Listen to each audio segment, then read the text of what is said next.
Shalom and welcome to Secrets Revealed, the Holy Bible.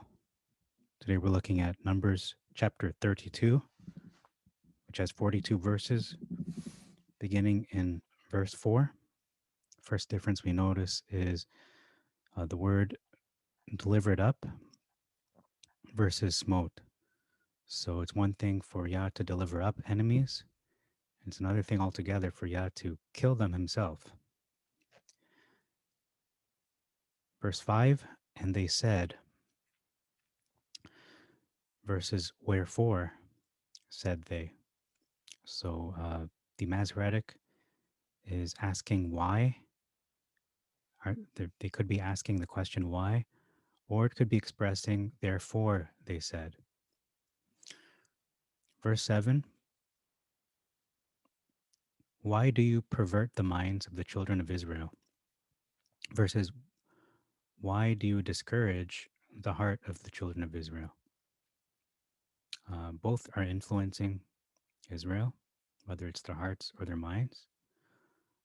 However, one is discouraging them, taking courage away, whereas the other one is perverting their minds. It's corrupting their minds.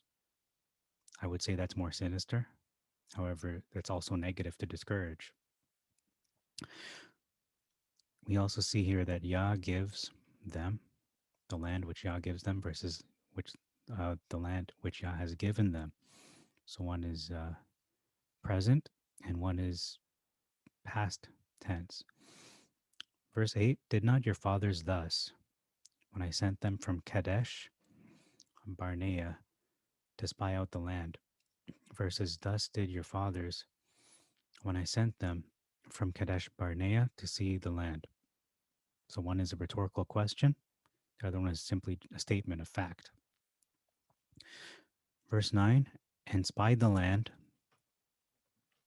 and turned aside the heart of the children of Israel, versus and saw the land, they discouraged the heart of the children of Israel. So it's interesting to notice, now that I just look at this, that not only did they pervert the minds, they also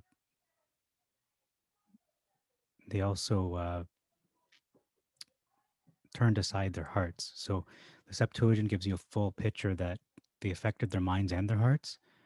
The Masoretic is simply saying, no, it was only their heart that was discouraged, not their minds as well. Moving on, actually, it was still the same verse, verse 9.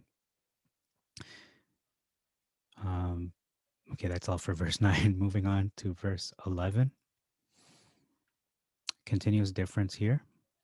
It says, for they have not closely followed after me, versus because they have not wholly followed me. So I don't think I was expecting them to be 100% in every little thing, although he does want us to do our best, but to closely follow after him. You know, we give it our honest effort with all our heart, all our effort, all our blood, all our sweat, but it doesn't mean we're going to get it right every time. So to say that Yah wants us to wholly follow him might not be very realistic, although we do give it our best effort. Verse 12, set apart versus the Kenizzite. So it's saying Caleb, the son of Jephunneh, who was set apart. So he was set apart. But here it's saying the Kenizzite and the Maz, which obscures the actual meaning. Verse 13, Yah was very angry with Israel versus anger was kindled. So it wasn't just starting. Again, this seems to be a continuous difference that whenever Yah is very angry, the Masoretic seems to just play it down and say it was kindled. It was just starting. It was not that hot. Extinct, the word, the generation was extinct versus the generation was consumed. Okay. Verse 14, it seems like they're completely wiped out, at least. And we know that for a fact it was only Caleb and Joshua who went on, and also the younger, the children who did not, who were not part of that. Verse 14, a combination of sinful men versus an increase of sinful men. So this sounds like this is simply sinful men who already existed, not new sinful men that had popped up, that were born. We see here to augment yet the fierce anger. Oh, I'm sorry, we're going to ignore this verse. It says the same thing, so that's why we're going to ignore it. All these verses we're ignoring, they will be in the description box. So look for that if you want to if you don't want to miss a little detail, but I'm only covering the significant to big differences here in these videos. 15, we have a big difference. Speaking of which, big difference right here. For you will turn away from him to desert him yet once more in the wilderness, and you will sin against this whole congregation. So who's speaking? Yah was very angry with Israel. Okay. Yah was angry because, okay, who's speaking? Doesn't say right now. Yah was angry in that day and swore, saying, so it's Yah speaking. So Yah is saying, behold, for you will turn away from him. It was him. To desert him yet once more in the wilderness, you will sin against this whole congregation. Verses, for if you turn away from after him, he will yet again leave them in the wilderness, and you shall destroy all this people. So the people will desert Yah. In the Septuagint verses, Yah will desert them. And also saying these men will sin. On the other hand, the Masoretic is saying these men will destroy the people. So those are the distinctions there. Moving on to verse 16, continuous difference, possessions. This could be a Hebrew term to denote all possessions or property, including children, but excluding livestock. So in the Masoretic, it says little ones. Verse 17, and we will arm ourselves and go as an advanced guard. The reason why I point this difference out is because in the Masoretic, it simply says we ourselves will go ready armed. But in the Septuagint, it sounds like they're not just ready and armed. They are designating themselves, labeling themselves as an advanced guard. This seems to be something either strategic or something they did back then, like a scout, for example, an assigned guard, an advanced guard. That seemed to be something that was done. It was not something new. It's an advanced guard. A walled versus fenced city. 18, verse 18, distributed versus inherited. So it's one thing to have inheritances distributed. It's another thing altogether to have it inherited. You just take whatever's there. No, it's being distributed according to its inheritance, how it's been allotted. Verse 19, we have an omission any longer. We will not any longer inherit with them. Another omission, full. We have our full inheritance. It's a complete inheritance. Nothing has been missed or held back. Verse 20, according to these words versus this thing. So one is very specific. Moses is saying to them, if you will do according to these words, the words I'm speaking, versus if you will do this thing, what thing? It's very vague. And it says here battle versus war. I know some people like to make a distinction that you can lose a battle but still win the war. But I believe, looking at the Old English, battle and war is pretty synonymous. It's only because in our modern vernacular we look at war as being the bigger picture. Verse 21, an omission, fully armed. They're not just armed, but they're fully armed. They're ready for war. Verse 22, as regards Israel, versus before. Okay, what does this mean? And the land shall be subdued before Yah. Afterwards you shall return, be guiltless before Yah. And as regards Israel, um, okay, I'd say it's similar. It's not wildly different.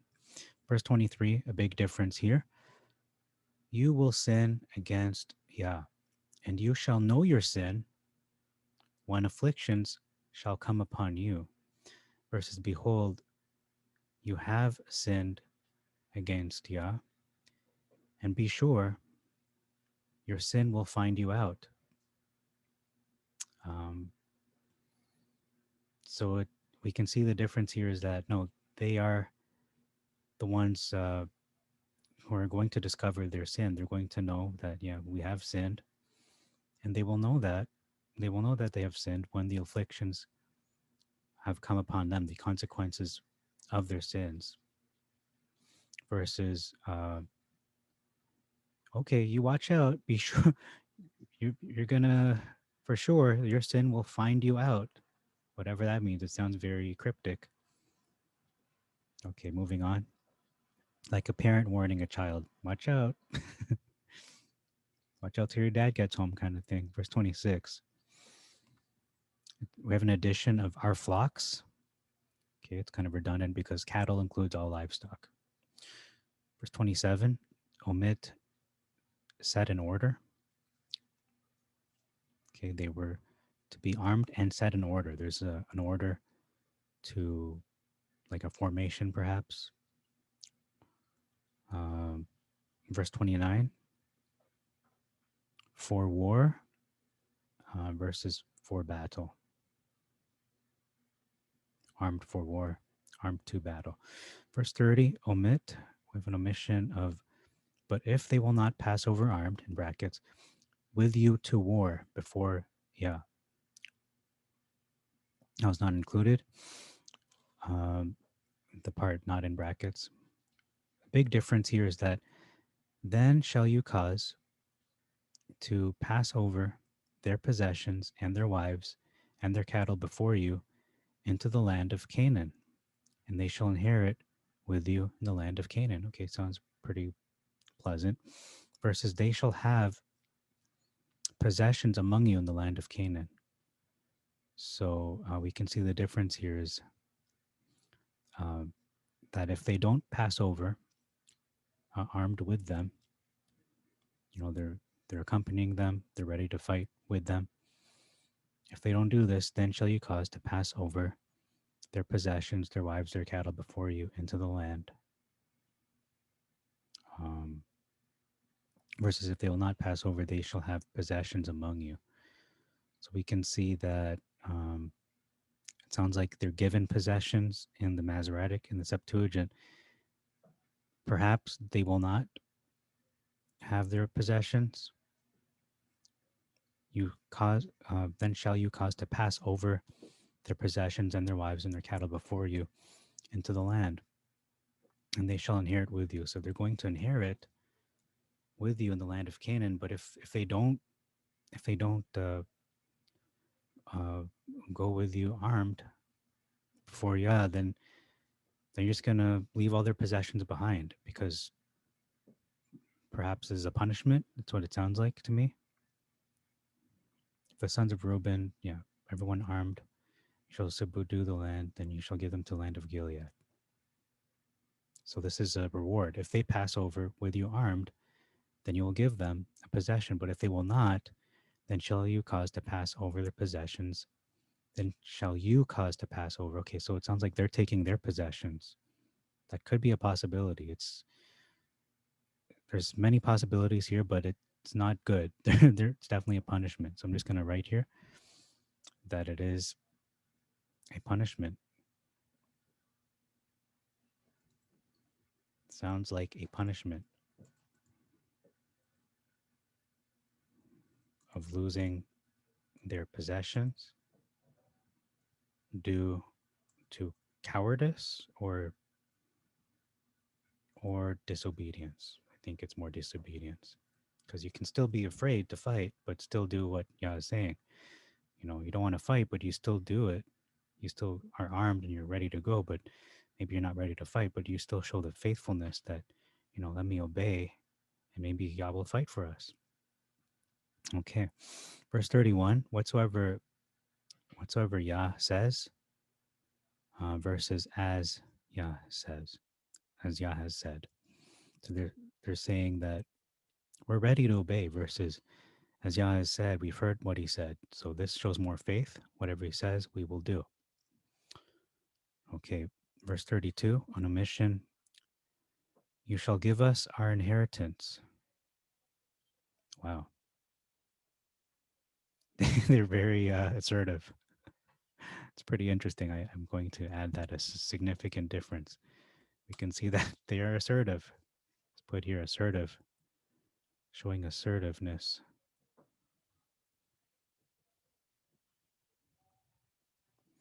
Okay. Verse 33, of the sons of Joseph versus the son of Joseph. Okay, that's a pretty interesting difference because if you're of the sons of Joseph, that's talking about many people. But if you are of the son of Joseph, that's just one. But it is one son of Joseph, which is Manasseh.